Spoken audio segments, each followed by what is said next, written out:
जय छठ माता, जय सूर्य भगवान।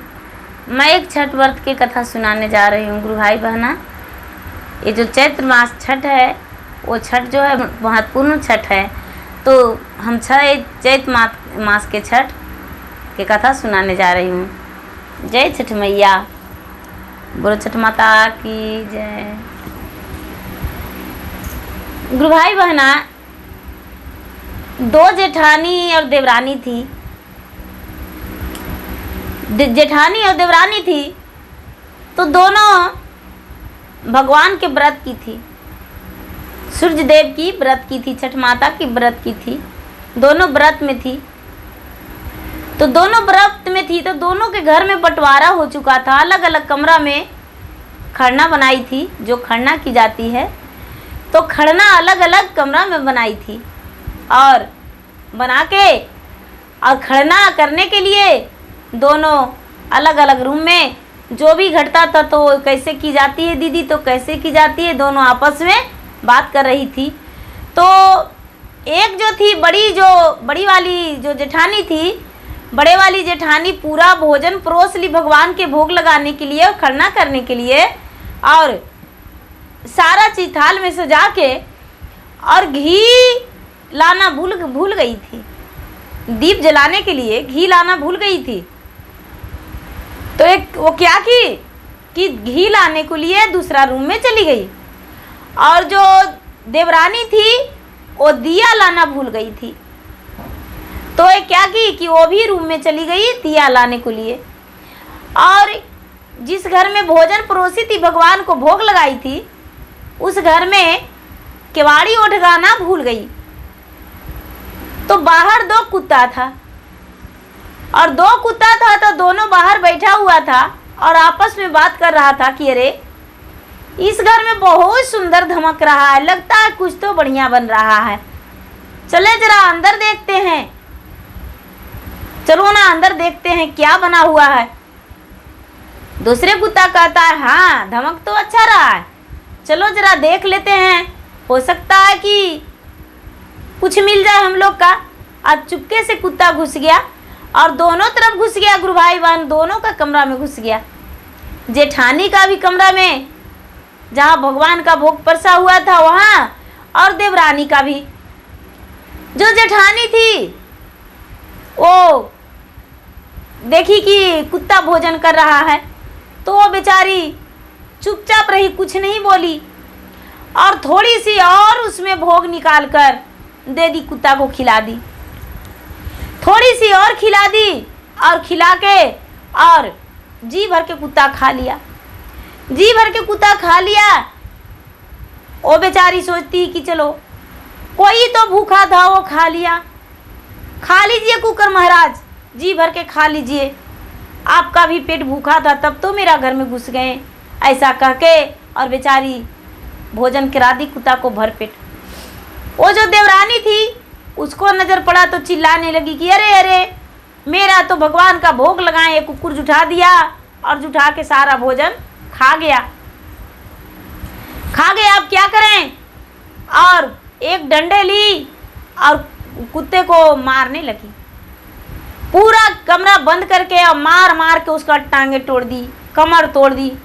जो कुत्ता था वो पूरा चिल्लाने लगा, यहाँ चिल्लाने लगा। कुत्ता पूरा हु भौंकने लगा। भौंकते भौंकते वो बेचारा का टांग जो टूटा हुआ था वो लंगड़ा बन के और बाहर निकला। ये जो जिसका जेठानी थी वो खिला दी भरपेट भोजन, तो बाहर निकला।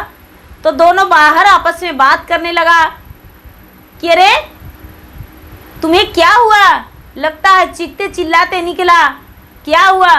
बोला कि अरे भाई मुझे तो इतना खाना मिला कि मेरा टांग भी टूट गया और कमर भी टूट गया। तो ये बोलता है जो एक जेठानी का थाल जुठा किया था, वो बोलता है अरे भाई हम तो इतना अच्छा जगह में हाथ मारे कि जो भी वो बनाई थी भोजन, सारी भोजन मेरा थाल में परोस दी, सब खा गए, बड़ा मज़ा आया। क्या करूं, कुछ तो इसको कहने का मन करता है और लगता है कि इसका एक कर्ज मैं कैसे पूरा करूं, मुझे समझ में नहीं आता है। एक कहता है अरे कहने का तो मेरा भी मन है, लेकिन किस तरह से कहूँ वही नहीं समझ में आ रहा है। ये बोला कि तो पहले तू बोलो, तो ये बोला है तू। तो सबसे पहले जेठानी वाला कुत्ता बताया कि इसका संतान नहीं है, मेरा दिल करता है कि आज के दिन से इसका गर्भवती रह जाता, मेरा मृत्यु हो जाता। आज के दिन तो बहुत अच्छा था, आज के दिन उसके बाद ये रानी व्रत के बाद गर्भवती रह जाती, ये जो बड़ी जेठानी है इसका गर्भवती रह जाती, तो इसका घर में हम पुत्र बन के पैदा लेते और इसका कर्ज उतारते, फूलों पर बैठा के रखते, बहुत सेवा करते।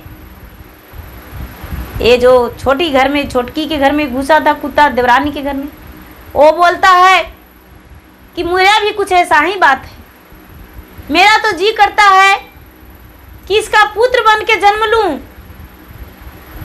और जब भी जन्म लूं तो इसका आंखों से आंसू गिरे। इसको इतना सतावेंगे, इतना सताएंगे कि कभी आंखों का आंसू सूखेगा ही नहीं। बोले ठीक है, जैसा तुम्हारा मर्जी, लेकिन हम तो इसको सुख चैन देंगे, इसका घर में पुत्र बन के जन्म लेंगे। दोनों आपस में बात किया। गुरुभाई बहना ये जो जेठानी थी क्या की कि उसी समय बेचारी सारी बर्तन को धोई, अपना जिस कमरा में भगवान को भोजन लगाई थी उस कमरा के लीप पोत दी, और फिर से वो भगवान के लिए भोजन बनाई, फिर से बनाई और बना के बड़ा प्रेम से भगवान का भोजन लगाई, और सब कुछ निकाली जो गौ के लिए निकलता है, बच्चों के लिए निकलता है, भगवान का जो भोग निकलता है, वो सब कुछ निकाल के वो फिर से प्रेम से भोजन की, और भगवान को भी भोजन निकाली, लोगों के भी प्रसादी खिलाई। ये जो देवरानी थी वो गुस्से में ऐसा ही छोड़ दी कि मेरा जूठा कर दिया कुत्ता, हम नहीं भोजन बनाएंगे, और व्रत में ऐसा ही रह गई, फिर से भोजन नहीं बनाई। और जेठानी जो थी, जेठानी बनाकर और भगवान के भोग लगा के और खुशी खुशी व्रत की, और व्रत करके और अपना छठ का पारण की। गुरु भाई बहना भगवान बड़े खुश थे, इसका व्रत से भगवान बहुत खुश थे। भगवान का कृपा कि वो दोनों कुत्ता का मृत्यु हो गया, पारण के दिन ही मृत्यु हो गया, और दोनों कुत्ता एक इस तरफ एक उस तरफ, एक देवरानी के पेट में एक जेठानी के पेट में, दोनों पुत्र बन के पल रहा था। जब 9वां महीना पूरा हुआ, 9वां महीना के बाद दोनों पुत्र बन के जन्म लिया, और इसका जो पुत्र था वो जीवित रह गया, और जो देवरानी का पुत्र था उसका मृत्यु हो गया, जन्म लेते ही मृत्यु हो गया। गुरु भाई बहना वो बेचारी रोती रही, धीरे धीरे 5वां बच्चा पैदा ले लिया, 5वां बच्चा भी उसका मृत्यु हो गया। ये इसका जो था 5वां पुत्र, 5 पुत्र जीवित रह गया, और उसका 5 पुत्र मृत्यु हो गया। तो वो रोती रहती थी और कहती थी कि आखिर क्या कारण है। वो गुरु पुरोहित से दिखाई, तो गुरु पुरोहित जो थे वो देखे तो बताएं कि देखो तूने बहुत बड़ा अपराध किया है, तूने भगवान के व्रत की थी और तेरा भोजन कुत्ता उठा दिया था, तो कुत्ते को मार मार के टांगे तोड़ दी थी, कमर तोड़ दी थी, इसी कारण तुम्हारा ये सब दशा हो रहा है।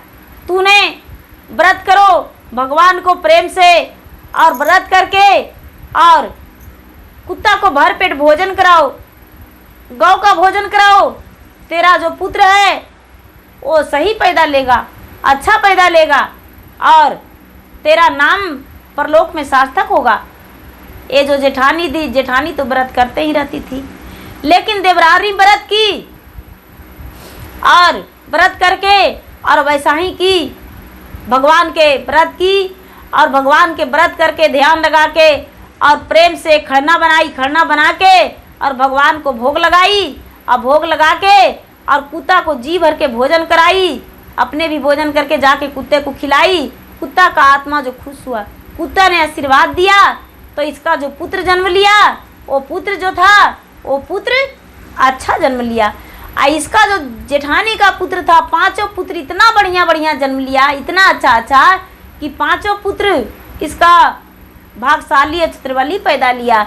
वो जो बड़ा वाला पुत्र था वो सबसे इंसान और सीधा था। वो तो माँ के लिए जान ही छिड़कता था, माँ के लिए जो भी माँ चाहती थी वही करता था। माँ के फूलों की तकिया बना के और फूलों के सेज बनाकर उस पर सुलाता था और फूलों के तकिया पे उसका सर रखवाता था। बिना चरण दबाए हुए बेचारा सोता था नहीं, बिना माँ के खाना खिलाए हुए खाता था नहीं। इतना आज्ञाकारी बालक निकला। और इसका जो पुत्र एक बचा वो इतना दर्द देता था माँ को कि माँ को एक कहना भी नहीं मानता था। लेकिन पुत्र जीवित रहा, इसका वंश चला, इतना ही ज़्यादा था। तो गुरु भाई बहना, जो भी व्रत किए हुए रहते हैं, चाहे कोई छोटा से छोटा व्रत या बड़ा से बड़ा व्रत, कोई जीव पे हाथ नहीं उठाना चाहिए। कोई या तो घर का बच्चे हो क्यों ना, बच्चे को भी हाथ उठाकर नहीं मारना चाहिए। और कोई जीव तो कहना ही नहीं है। बच्चे को जहाँ तक अनाप शनाप उस दिन बातें नहीं करना चाहिए, चाहे कोई भी व्रत में रहे। क्योंकि व्रत में रहते हैं और किसी को कुछ भी भले बुरे कर देते हैं तो उनका बातें उस दिन के लिए लग जाता है। इसलिए कुछ गलत भी नहीं बोलना चाहिए। और व्रत बहुत भक्ति और भावना से, प्रेम से भगवान को करना चाहिए। क्योंकि भगवान हर मनोकामना के पूरा करने के लिए हमेशा उपस्थित रहते हैं।